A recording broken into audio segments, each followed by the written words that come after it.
Bantayan natin ang ating puso. Mapayapang araw ng Miyerkules, kapanalig. Ipinagdiriwang po natin ngayon ang kapistahan ni San Melesio ng Antioquia. Ito po si Sister Rose Agtarap ng Daughters of St. Paul para sa mabuting balita.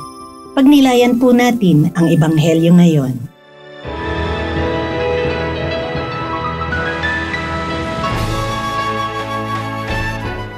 Tinawag ni Jesus sa mga tao at sinabi sa kanila, "Pakinggan ako at unawain sana ninyong lahat. Hindi ang pumapasok sa tao mula sa labas ang nakapagpaparumi sa kanya, kundi ang lumalabas sa tao ang nakapagpaparumi sa kanya. Makinig ang mga may tenga." Pagkalayo ni Jesus sa mga tao, nang nasa bahay na siya, tinanong siya ng mga alagad tungkol sa talinhagang ito. At sinabi niya, "Wala rin ba kayong pangunawa? Hindi niyo ba nauunawaan na sa bituka pumupunta ang anumang pumapasok mula sa labas? Sapagkat hindi sa puso ito pumapasok, kundi sa tiyan, at pagkatapos ay itinatapon sa labas.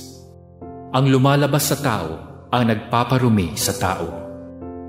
Sa puso nga ng tao nagmumula ang masamang hangarin, kahalayan, pagnanakaw, pagpatay sa kapwa, pakikiapid, kasakiman, kasamaan, pandaraya, kalaswaan, pagkaingit, paninira, kapalaluan, kabuktutan.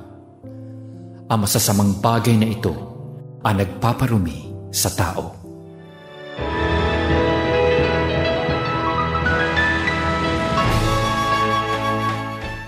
Ibinahagi po ni Sister Edith Leda ng Daughters of St. Paul ang pagninilay sa Ebanghelyo. Mula sa ating pagbasa, narinig natin na ang lumalabas sa tao ang siyang nakarurumi sa tao.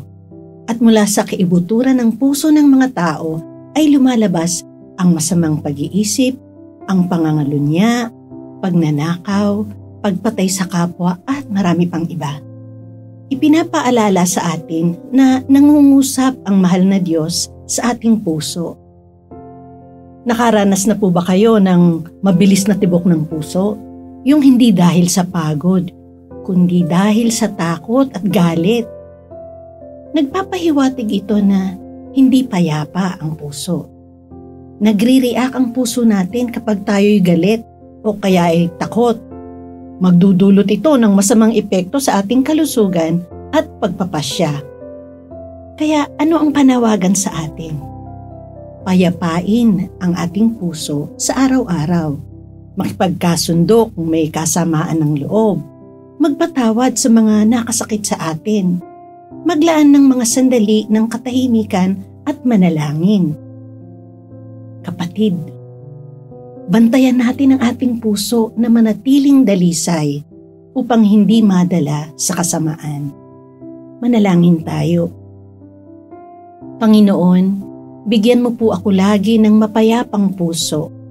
Palitan ang takot ng tiwala. Palakasin ang aking pag-asa sa iyong walang hanggang awa. Tulungan mo ako na lalaging sa iyo ay umaasa. Amen. Mga kapanalig, maraming salamat po sa inyong suporta sa aming misyon. Subscribe, like, and follow po lines sa aming social media accounts. Patuloy po kaming humihingi ng inyong tulong upang maipagpatuloy ang programang ito. Maaari po ninyong ipadala ang inyong love offerings at donasyon sa aming donations channels. Makakaasa po kayo na kasama lagi ang inyong mga intensyon at kahilingan sa aming panalangin araw-araw. Ito pong muli si Sister Rose na nag-aanyaya sa inyong manalangin. Panginoon, gisingin nawang muli ng biyaya ng Hubileo ang pagnanasa namin sa kayamanang makalangit.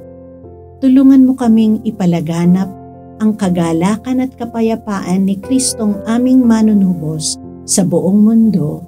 Amen.